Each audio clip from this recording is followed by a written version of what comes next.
Hello, community builders. Lindsay Douglas here from Rural Aid. Welcome back to you all. Lovely to be back together this week, and we've got a real treat of a story coming up for you later on in this particular live chat edition of the Community Builders series. We are facing, as is just par for the course, some technical challenges, but that's how it goes. That's just life. Hello there from Bega, Stephen. Great to see you. We've got Jeff Sheridan from Ellison, South Australia, Susie from San Diego. This is truly the global community builders network coming together here now. They see me jumping all over the place with my eyes. It's because I've got a couple of screens going on here. Iori from Warwick in Queensland, Mim from Hewington. Great to see you back, Mim. Adam from Carnamar again, Nebo, Queensland. Great to see you all.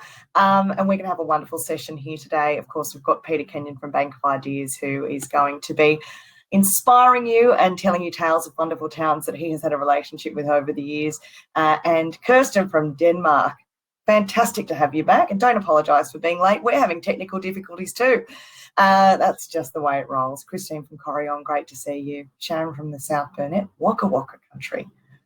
Wonderful to see you all. All right. Well, my name's Lindsay Douglas. I'm your host for this fantastic series, but we wouldn't be here without Rural Aid, Bank of Ideas, or this brilliant company, which is Holdmark. Holdmark are our wonderful new sponsors. I'm just going to play you a quick little video now to tell you a bit about what they do. Why did they get behind this initiative? Well, they build communities just like we're trying to build communities. Our focus is on small towns in remote and rural Australia and developing their stronger futures in the face of adversity. And Holdmark, well, they build communities in Sydney predominantly. They've been doing it for 25 years, a great privately owned company, and we thank them very much for their interest in this series. So if you have any challenges at all today with your system, I am going to quickly pop on your screen now a little test you can run. Yeah, where is it? It's disappeared on me. I'm just going to get you a little Demio link up now. If you have any challenges at all today, hit this link. I'm going to call it test system. One of our guests today is having a bit of a challenge with their system too, so not uncommon. If you've been here before, you know that it happens. Most of you will already see that we've got our chat section on the right-hand side of this screen. Thank you to all of you who are signing in and saying hello. Big hello to all of you. Great to have you on board, and we hope that you get some really useful information and some inspiration out of today's session. We've got a bit of a fun thing we do here now, which is pop up a thumbs up if you're a returning community builder to the live chats, and if you're new, give us a smiley face. I think we've got a lot of return visitors here. Good to see we've got so many people that get engaged each week. We love having you here. And it very strangely feels like we're actually in a room together, which I realise we're not. We are all about connecting rural Australia through these free live chats.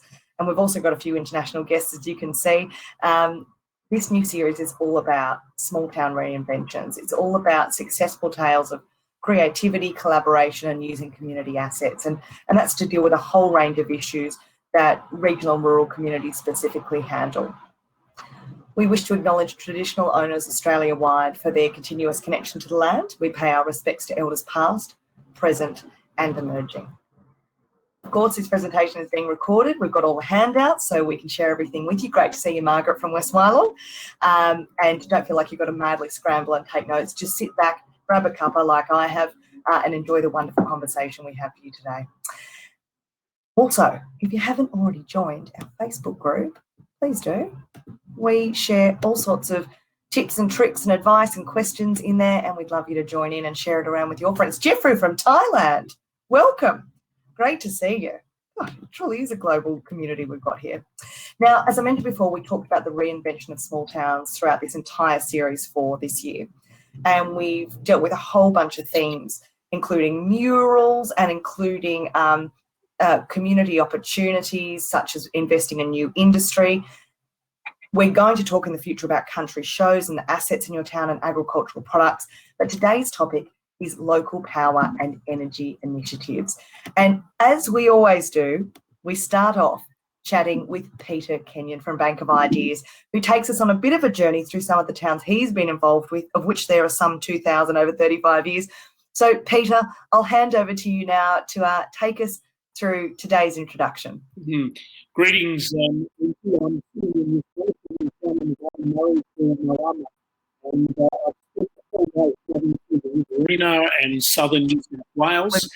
We've got a bit of a rough audio connection coming through at your end. I'll let you have one. I think it might be blocked somewhere, but I'll jump off and I'll give you a hoy if we get stuck again. Okay, I'm in Moama and I'm down on the mighty Murray.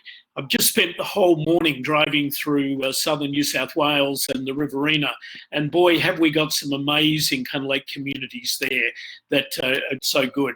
But I thought I'd start off with a little bit of small town humour, and I love both that particular photo, but I also love that bit of quote. The nice thing about living in a small town is when you don't know what you're doing, someone else does. And I'm sure that all of us who just love small towns would know it. That part of New South Wales that I've been is full of some great communities, and I've been through Deliloquin this morning, towns like Henty, and there'll be two towns that we're talking a bit about next week, particularly when we talk about special events. But really, I want to begin with the story of one of my favourite towns in this part of the world, and it's a place called Holbrook. And I've got a bit of a connection with Holbrook going back to the early 90s when I can remember this was their town entry sign. And unless you've probably had a problem with sleep or with a bottle, you know, to have this as your town entrance sign really wasn't kind of like needed. But, you know, this was a town that didn't have to worry about first impressions. This was a town on the Hume Highway. This was a town that probably had well over 100,000 cars a day just driving through it. But then kind of like disaster happened there in the early 90s when, like many of the towns on the Hume Highway, this was a town that actually got bypassed.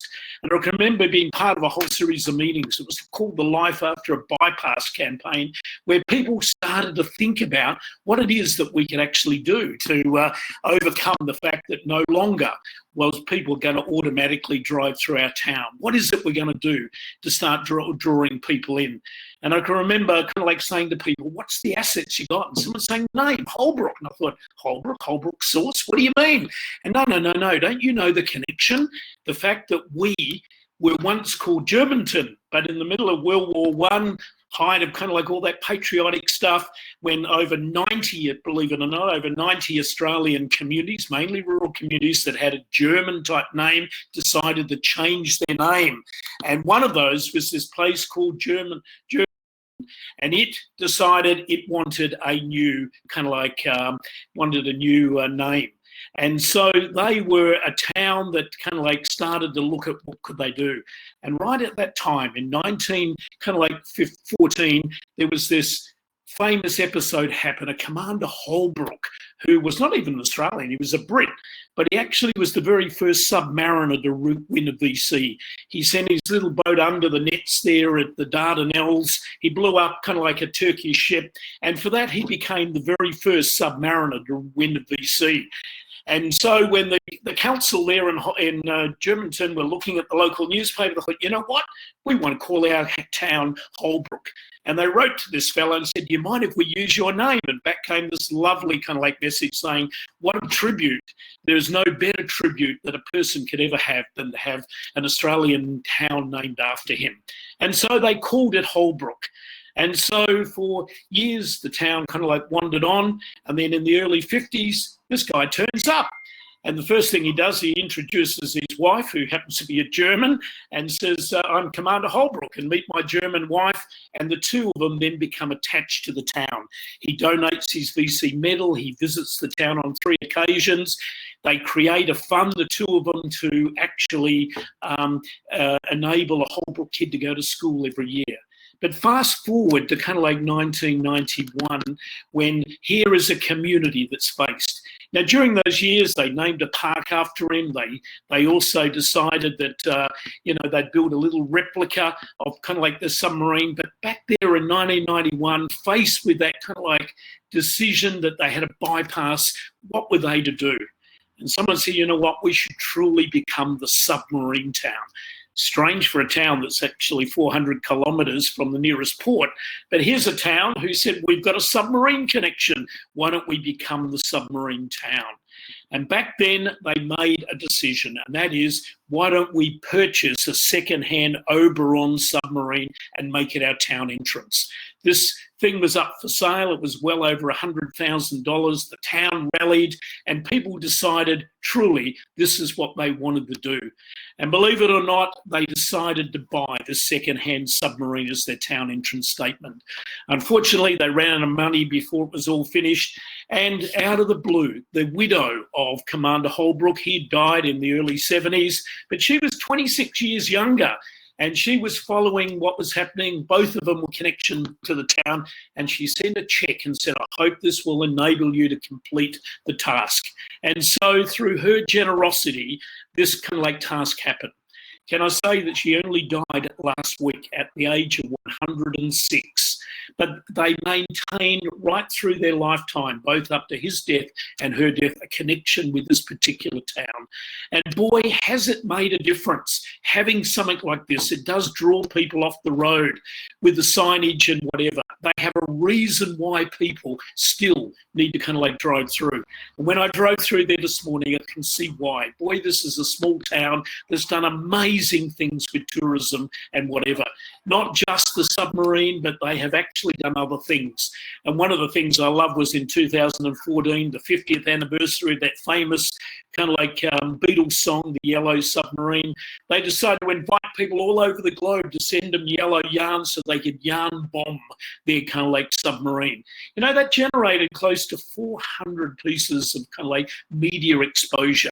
Even a film crew from Japan turned up in the town and whatever. But to me, it's an example of what this town continues to do.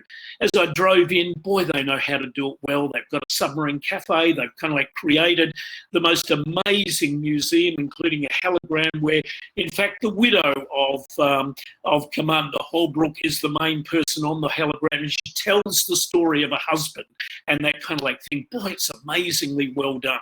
If you want to see how a small town does tourism, visit this particular community of Holbrook. And I love the fact that it's become part of a regional kind of like tourism initiative, particularly this Trail of Honour, commemorating all of the war-connected kind of like monuments and whatever. Holbrook, an amazing example of a small town that needed to kind of like reinvent itself, and boy, have they done it incredibly well. You can tell that this is a town that really is one that you want to kind of like drive in. So the next time you're going down that Hume Highway, take time out, spend time there. I tell you what, you'll pick up heaps of great ideas about how a small town through tourism can actually reinvent itself. I also, because today we're talking about enterprise, we're talking about using enterprise to create local-owned energy kind of like initiatives, I thought it's also worth remembering that this thing called social enterprise, community enterprise, using structures like cooperatives and community business structures has been around a long time. And one of the great areas that people are focused on is how to save the country pub. And we probably now have at least 40 towns across Australia where the community, recognising if they don't do it, they're going to lose the pub, decided to come together as a community and purchase the pub.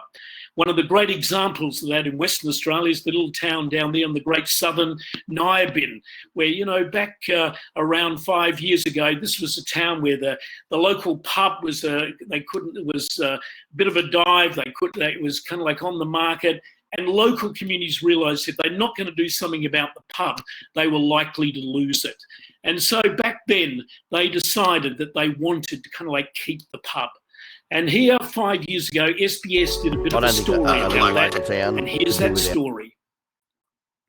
It is the meeting place. It is the meeting place of the people. You know, we've lost our agricultural society and we've lost all those things we used to have because of people moving out of the district. If we don't create something now in our town, it won't be there when my kids come home in 20 years' time.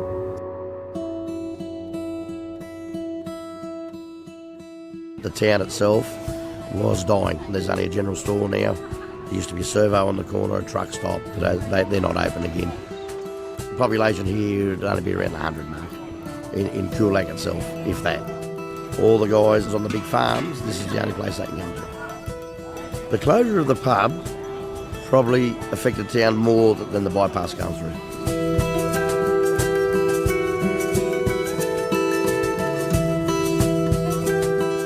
farmers around this area used to meet and have a beer and a talk. Well, they all stayed at home or went to other areas, I suppose, to drink. But well, a lot went to Gundagai, didn't they? Yeah. You know, pub's a church. When the pub dies, the town dies.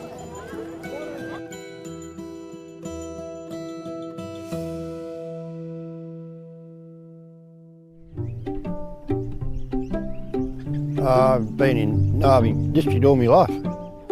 About 100 in the town there.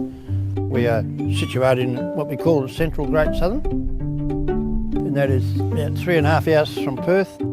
Everyone knows everyone pretty well in a small community like this. It's all agriculture in Narving, there's no other businesses around, just all cereals and sheep. Narving Progress Association would have been formed probably in the late 90s, early 2000s to try and stop our little town from becoming a ghost town.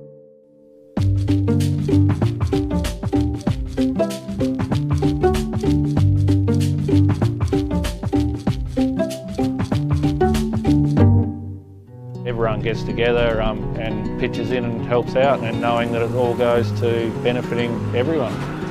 When you get all the headers and all the trucks and gear all lined up, I think all the blokes like it. It's like all the little boys come out lining their gear up. It's great. Today in Nibing is our Community Harvest Day. This is where we make all our money. This is where our whole year's work comes together.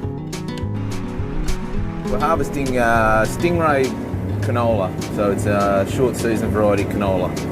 Well, I think there'd probably be at least 30 to 40 here today doing different things around the place, right from harvesting to chase bin driving, truck driving, and there's a lot of ladies running around either driving chaser bins or getting ready for this evening when we'll have a barbecue and a few quiet ones.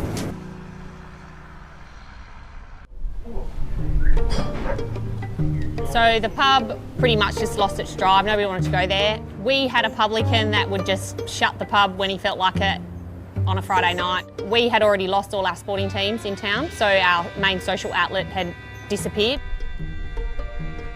If our pub closed down, you just lose the focal point in town. Towns like us, we don't win votes. If we want something, we have to do it ourselves. The pub was up for sale, so we had a big town meeting and a few bits of scrap paper, wrote down our priorities for the town, and number one was, let's buy the pub. So Nibing Progress, we bought the pub late last year, November, final payment in February this year, and Elise is leasing the pub off us, and she took over in January. Since we've opened our doors, we've definitely had more people through. Females and families have increased humongously. We try to be a family-friendly pub. I'm Elise Caldwell. I'm the licensee and manager of the Nibing Inn. The sense of community that we have in this town, you will never find in the city. People choose to live here rather than have to live here. And that probably is half of the reason that we're all driven to make places like this work. You know, I've heard people that have never been in the pub for years and years, now they go down there because we own it.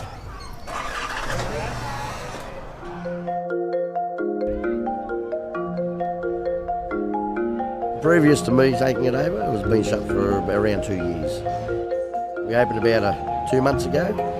I'm Ian, I'm the owner of the Beehive Hotel at Corryong $5 scooters, guys. The town was definitely missing the pub, so we've stepped in now and they're loving it. It's just become a community hub ever since from the day we opened. It helps pull all the community together really, which is really good, We were here with our street stalls. We were selling cakes to raise money for the Kulak Hall. And the bingo ladies. And our little bingo ladies. I don't think a little local town could do without a pub. It is the meeting place of the people. Cricket teams coming back to the area now, and it's all since the pub's open. Other than that, there was no life in the town. That's not right. Every little town needs one. The people don't talk to each other if they don't have it. There is phones, but they won't pick them up. This is where they come to meet. The funny thing about farming is you live at your place of work, so everything you do is around work. So it's really important to have somewhere to be able to go and just talk something else and be able to go somewhere else, because no one likes to drink beer in their office all the time. I think over half of that is what all that having a place to go is all about. It's, you know, a lot of it's about mental health, mental well-being. You know, we're all in the same boat. If it's a good year, we're all having a good year. If it's a bad year, we're all having a bad year. It's not a good place to be when it's 42 degrees and blowing a hurricane. So we've got to stick together. The harvest this year's been a massive success, probably our best one to date. With this community crops coming off better than what we thought, yeah, we might clear 300,000 maybe. We're actually really scared of being painted as bogans that have just bought their pub because we like beer.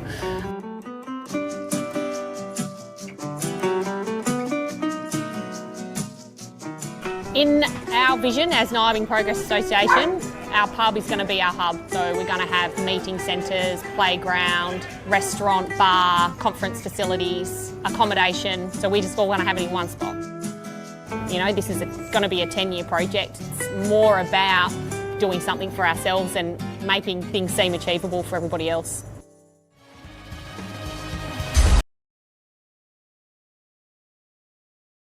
Such a great story, Nyabing, and to me, the story has continued on. That was 5 years ago. They suddenly realised that the pub was in a really bad physical state. They decided to demolish and rebuild. And you know what? They've engaged in a $2.5 million redevelopment kind of like story that now really has created a phenomenal facility. But as they said, this is not a pub, this is a hub. This place now has conference facilities, this place has luxury accommodation you'd expect to find in a resort.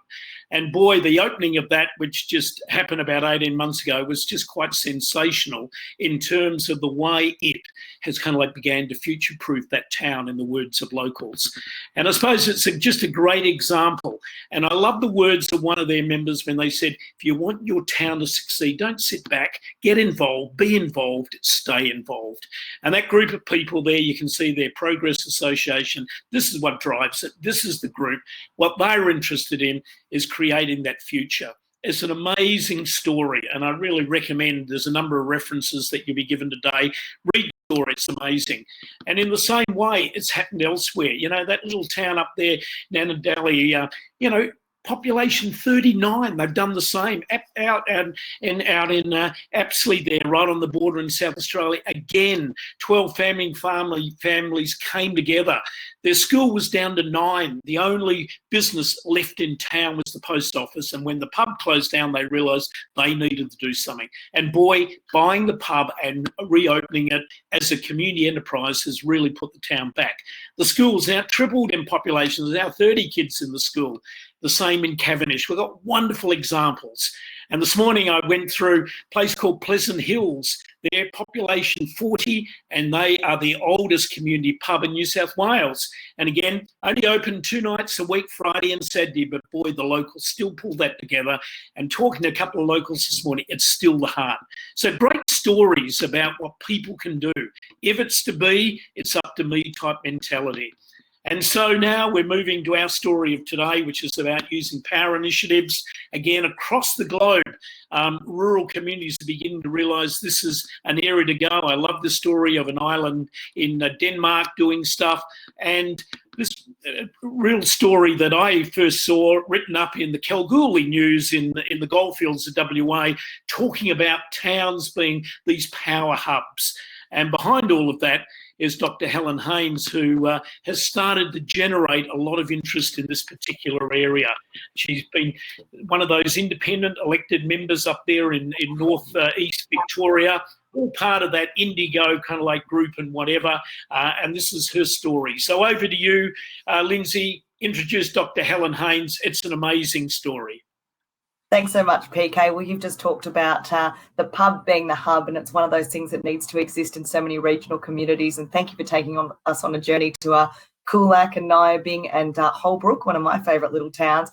But another thing that every community needs is power and energy.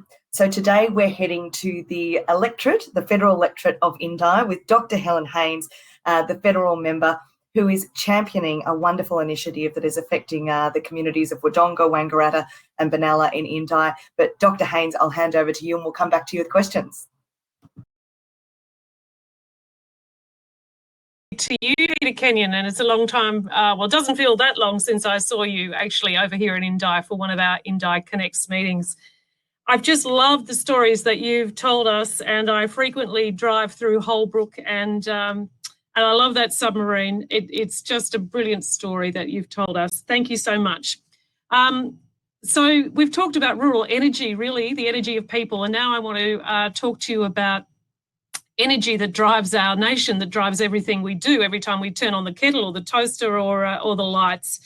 And what I've been doing since I was elected about 22 months ago as the federal member for Indi is work with my community here in Indi around community energy. And last year in the depths of the COVID shutdown, I set to with a 15-member expert panel of people in Indi and connected with the nation through a discussion paper on community energy, asked them for submissions and put together something we call the local power plan. And I'm going to tell you a bit about that now.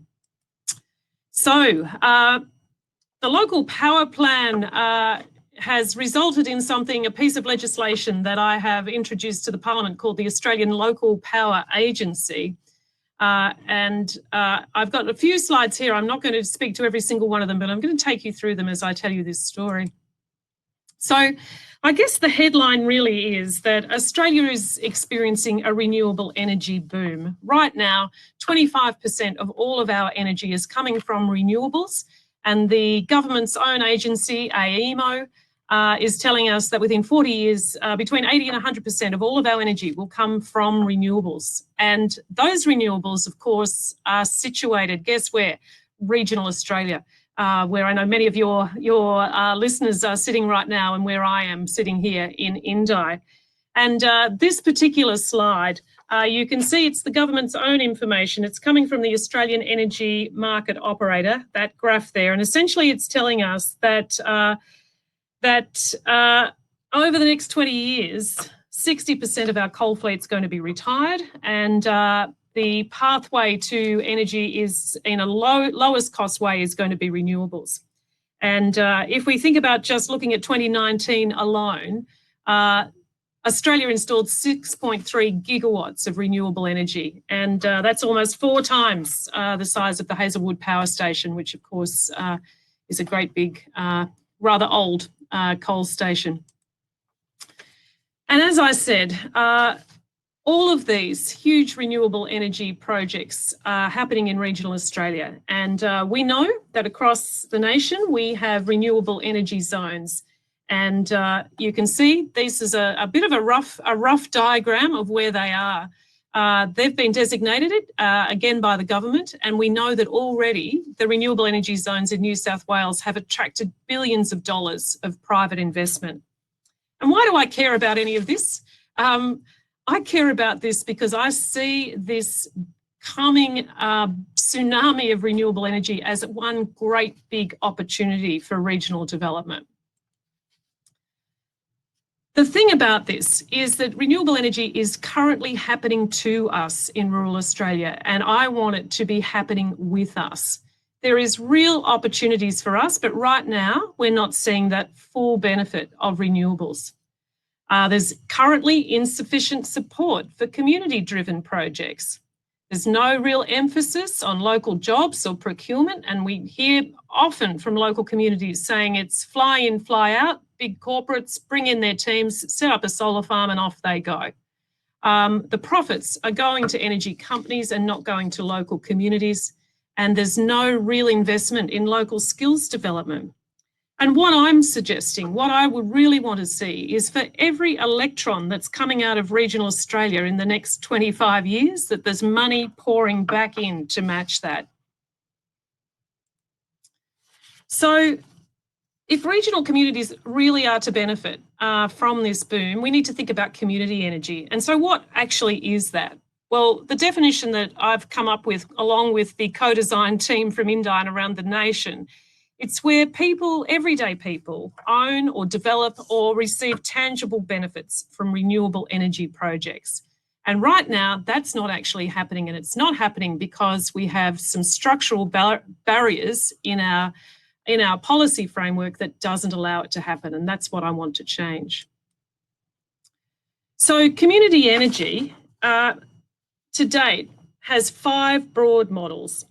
There's the community investment model, and that's where a cooperative, and Peter just mentioned the town of Denmark in Western Australia. It's where a cooperative or community-owned company comes together and raises capital from community investors, and they invest in a project and develop and receive dividends. And over in Denmark and Western Australia, we're seeing this where that community got together and purchased 2 wind turbines, and that's powering their community. We're seeing it also in Hepburn in Victoria, and we're seeing it in a couple of other small towns around the region. Then we have the co-investment model, and that's when the community group becomes a co-investor in a large renewable energy project. The Sapphire Wind Farm in New England is an example of that. That's a project that's powering 115,000 homes, and it's generated 150 jobs. And it was built with $7.5 million co-invested from the local community. So this large corporate made an offer to the community, would you like to get involved and invest in this company? And people did, and they're now receiving revenue from that. The third model of community energy is the philanthropic model, and that's when community groups get together and they install renewable energy projects such as solar panels on the roofs of public housing or on the local hospital, or indeed a local school. And there's direct benefit to those community groups by getting cheaper power. And when we think about people in low-income housing, that's an extraordinary benefit to them to not have to pay such huge power bills. We then see the fourth model, which is totally renewable towns. And here in Indi, we have a fantastic example of this with the small town, the little town that could totally renewable Yakandanda, which is a small town here near Wodonga, which by 2022 will be completely running its own energy system, completely running that through microgrids and community battery storage and sharing that energy around the town. And then the final model is when we have a community council partnership, and that's when the local council becomes a co-investor with a commercial operator. We see this happening now over near Shepparton in a town called Mooroopna, and the Goulburn Valley Shepparton Council have partnered with an energy company, and they will be powering 10,000 homes in that area, and that revenue from that project will be flowing straight back in to that local council. So as well as getting cheaper energy, this will be helping the ratepayers. So again, a fantastic model.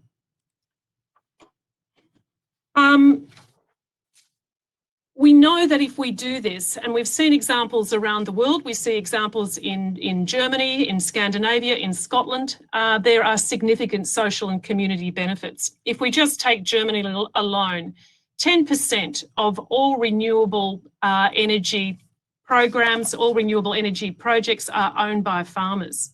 Just think about that in a drought. If 10% of the energy is generated and owned by farmers, that's an income stream coming straight back into those farmers that they didn't have before.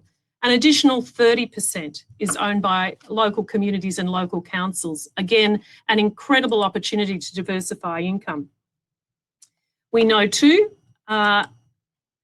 that there's significant economic benefits in terms of cheaper power, skills and training, and community development. So just amazing opportunities that are sitting there for us and currently untapped in Australia. So I'm going to scoot through that particular slide and move on to this Australian Local Power Agency. So the reason in Australia why this is not happening at scale, we're seeing isolated examples, and I told you about Denmark and I told you about Yakandanda and over in Shepparton, but we don't have a body in Australia that enables this to happen at scale. Currently, we have ARENA and we have the Clean Energy Finance Corporation, and they're government bodies that allow investment into large-scale renewables. But at present, community groups and local councils are essentially locked out of that. So we need a sister agency, a third part to the Trinity, if you like, and I'm proposing that we establish the Australian Local Power Agency. Essentially what this would do is establish 3 programs. It would enable us, I'm just going to scoot through these 2 slides, 3 pillars. It would establish the local power scheme, which would set up community energy hubs around our renewable energy zones, and I'm suggesting there would be 50 of these. It would set up a program called the Underwriting New Community Investment Scheme. And thirdly, it would set up a third scheme called the CRIS scheme, or the Community Renewable Investment Scheme. So what are these things? Firstly, with the Power Hub scheme, 50 local power hubs could be established across Australia, and these particular hubs would support local communities to develop their own community energy projects. Some of these smaller projects, like I just described, things like that are happening in Yakandanda, opportunities for philanthropic models, and for example. These 50 hubs I'm proposing would have access to a new local power fund, up to $310 million, and this would supply grants to these local communities to get going on these local projects for their microgrids or philanthropic models. These hubs, right now, there was a similar hub set up in Victoria by the Victorian government, and that hub has returned 13-fold return on investment for the government investment into that hub. So there's a good pilot work, good evidence that would suggest that if we did this wide scale around the nation, we could scale up community energy through these hubs. The second part is around underwriting new community investment. And what we don't see in Australia at the moment is mid-scale energy projects. We're seeing some of the small stuff. And of course, as I said it right at the beginning, we're seeing large-scale solar and wind farms being set up, but we don't see anything much in the middle size. And what the government currently does through their underwriting scheme for large-scale energy is provide certainty through an underwriting program. And I'm proposing they do the same thing at a mid-scale and allow our local governments and community groups to invest up to 51%, and the other 49% can come from private corporations, and the government underwrite this. Again, we've seen models such as this around the world. They work and they enable this income stream to flow in through our local governments and small towns. And the final part is this CRIS scheme, Community Renewable Investment Scheme. And here I'm proposing that with all large-scale renewable projects, the large wind and solar farms, that these large corporates are legislated to make an offer of 20% co-investment from everyday people. This is a way to make sure that the revenue that's created in these large-scale solar and wind farms has a flow through back to everyday investors who live in the local area. As one farmer said to me recently, Helen, I got through the drought by being the lucky farmer who had wind turbines on my farm, but my neighbours got nothing. I want to see when large-scale wind and solar comes into the region that the whole community has the opportunity to invest, and that I'm not just the only lucky one at the end of the day. So I've had this plan fully costed through the Parliamentary Budget Office. It would cost $50 million over 10 years, and then it would be self-sufficient. I don't think that's a big ask. I've taken this to the Prime Minister. I've taken it to the Energy Minister, Mr. Taylor. They're listening to me on this. They haven't given me the green light, of course. I've introduced this legislation to Parliament just a few weeks ago. I've asked a question of the Prime Minister in question time about his reaction to my bill, and he gave me a pretty favourable answer. I've got all of my community coming in behind me on this bill. Several of them were in the House of Representatives on the day that the bill was introduced.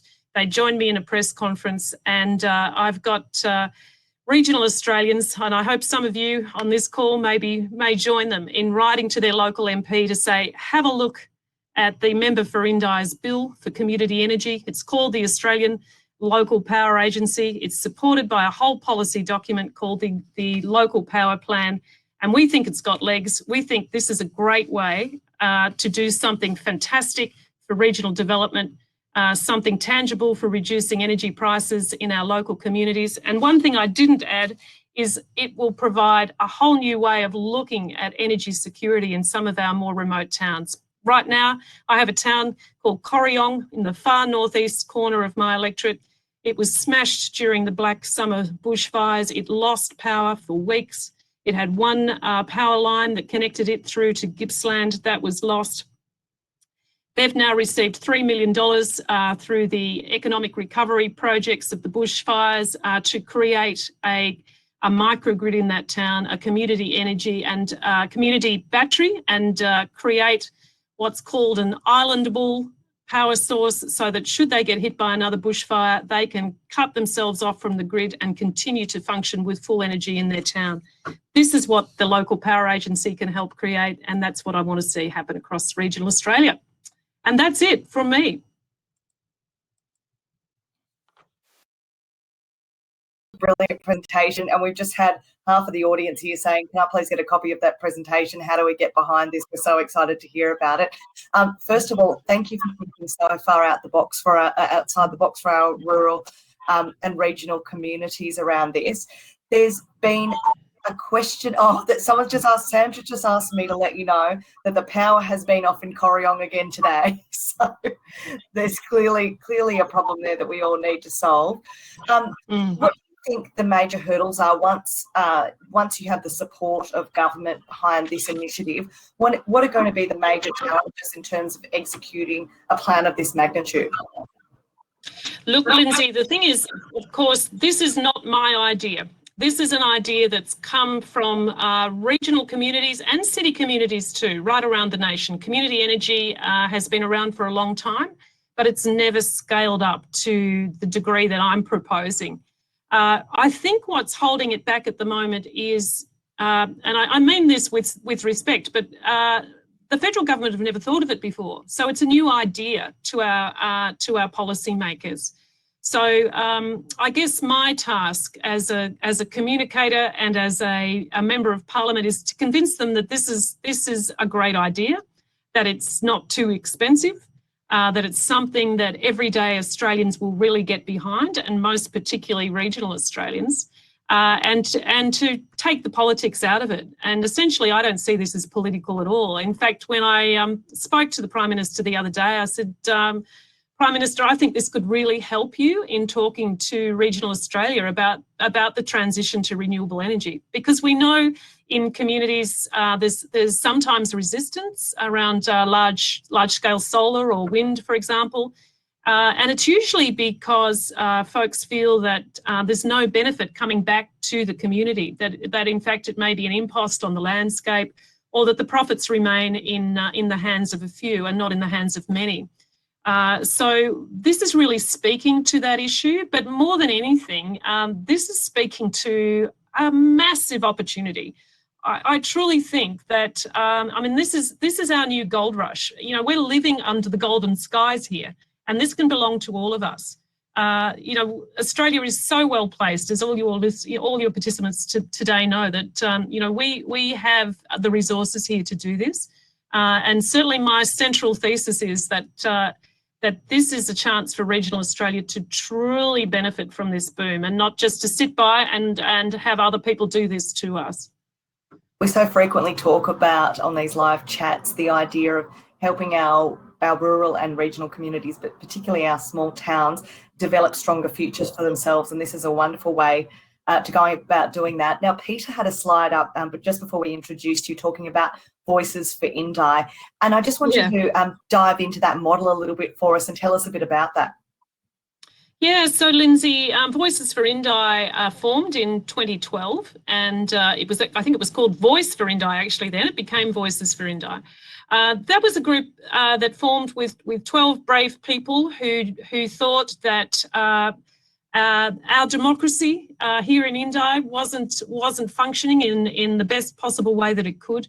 They had some concerns about representation and around the voices of the community truly being heard in Canberra. So they set about having a great big conversation with the whole electorate, and they used the kitchen table conversation model that comes from the Victorian Women's Trust that they used during the Purple Sage campaign back in Victoria in the Kennett years. What followed from that was that an independent candidate, Cathy McGowan, was put forward to run in the 2013 election, and if ever there was an upset during that election, it was certainly here in Indi. And when the people of Indi voted in Cathy by the narrowest of margins, and we became an independent seat for the very first time. We're a federation seat, so first time they've been an independent since 1901. And then we created history again when Cathy retired, and I followed Cathy as the next independent member for Indi. There'd never been an independent follow an independent anywhere in Australian federal history. So Voices for Indi started something that became much bigger than they ever thought it could. And again, they're a fantastic example of everyday people getting together and solving their own problems. And now there's Voices for groups in more than 78 electorates around Australia who have looked at what happened in Indi and are trying to do similar things in their own electorates. Well, Dr. Helen Haynes, we love celebrating community builders on here, and you're a community builder that happens to be now representing your communities and communities, I should say, on the biggest possible stage. We salute what you're doing out there. I'm sure Peter would like to say something to you as well. Thanks, Lindsay. Thanks again, Helen. It's always inspiring to hear you speak, and what you're doing there in that northeast Victoria is amazing. I think everyone would really benefit from that presentation being circulated. And I think also, I think what we're going to do is capture some of those stories, like two of those places you mentioned in your electorate of Corryong and Yakandanda. I think people would love to know, how did that all start? And what's the catalyst of getting people together to kind of like make some of this great stuff happen? You know, you're just full of amazing kind of like small communities there that I think are other communities. I noticed there was a pile of wheat belt communities in my own state of WA kind of like asking, where do we get all this stuff from? I wonder whether, just before you finish, can you just talk a little bit about that grassroots movement that you've seen in places like Yak and in places like Corryong? How does it happen, and what's needed to kind of like get this stuff moving? Yeah, great, Peter. Thank you. Fantastic questions. And look, the answer is almost universal, isn't it? There was a problem to be solved. Yakandanda is also joined by multiple other towns who are trying to do this. Euroa is one. Corryong, the problem to be solved became evident during this catastrophic bushfire last year, but the listener who just said the power was off in Corryong today shows that it's not just in a bushfire when the security of the energy supply is under threat. I met a young woman yesterday when I was in Corryong who told me she's just moved back to town. She'd been away for 30 years. And her mother sent her a message to say, darling, make sure that when you pack your suitcase that you include a torch and a candle, because the power still goes off in Corryong. So it's for reasons such as that the community not getting the answers they need from government, that they put their heads together and say, well, how can we fix it? So in Corryong, assisted by Yakandanda, whose main aim was to reduce emissions. Yakandanda really wanted to do their bit. And they knew that the technology was there to use solar power and to connect each other through a microgrid. They took it another step forward and said, you know what, we should create our own power company so that any power we generate, we can share the income from. So they've created a power company called Indigo Power. And Euroa is an example of, again, they're at the end of the grid, and we know that our electricity grid is pretty unstable. It hasn't been invested in for decades. And they have similar problems to Corryong, so they're creating their own community energy microgrid down there as well. So I think this is what it's about. It's like the pub. It's like so many examples that you've described over the years, Peter. It's a group of people come together and say, okay, we've got to show up, turn up, roll our sleeves up, and find a solution. So what I'm trying to do is, as I said, create the legislation now that enables this to work at scale right across the nation. And in your patch, have a chat to the people of Denmark in Western Australia. They're fantastic. They joined me in creating this work. They were with me on the great big Zoom conference we had to launch it last year. And in terms of sharing this information, everything's available on my website. All my contact details are there. Love to share it with anyone who's interested. And likewise, the good people of Totally Renewable Yackandandah are pretty much on the speaking circuit all over Australia, and they're very willing to help and help communities too. It's been our pleasure on behalf of Holdmark, our sponsors, and Rural Aid and Bank of Ideas, who collaborate to pull this initiative off every week, to have you speaking here. But because we're not in a normal conference room or in front of you where you're on stage speaking to us, we can't sort of applaud the normal way, but we do have emojis. So in our chat function, I'm going to invite everyone to jump on now and just show their appreciation for your time and your energy. And if there's any way we can get behind you and behind this legislation, we'd be really keen to support you. And there's even some celebrations and hearts coming up now to say thank you so much for what you've done. Thanks, Dr. Lindsay. Helen, thank you. Thank you so much. Please write to your local MPs. Please write to the Prime Minister and the Energy Minister and say, get behind Helen Haynes' bill. And that'll be a great help to me and to all of us. Will do. I'll be hitting my social media this afternoon to start. Next week, Peter Kenyon and I are off to Horsham in Victoria once again, and we are going to be talking about the brilliant country show there that completely reinvented themselves in the face of COVID, and it's a great story. If you run a country show or you're involved with a country show or your town is having diminishing local events, you must attend next week. It's really impressive the way that they thought totally outside the box and started addressing what is it our community does and doesn't turn up to anymore, and how do we work around that. So I thought that was really brilliant. Now, I must tell you that this is a great time. Seasons are drying off in a few places, but still better than they have been for the last few years for most of our primary producers. If you are a primary producer or you know primary producers, please encourage them now to register with Rural Aid. That is just so that should they ever need it in future, water, fodder, money, counselling, some support, they want to let us know their community's in distress, their kids might need something for school, then we can help them out. It's really hard when times turn for farmers to, on top of trying to just keep peddling, register for these sorts of things. So we encourage them to do it when seasons are better. The local show in Murgott is on the 20th of March. Very good. I've just come back from the Pittsworth show on the weekend. I was the show ring announcer there, and it's a fabulous little show in the Darling Downs of Queensland. Bit of a trek to get there, but that just tells you how few show announcers there are on the circuit at the moment.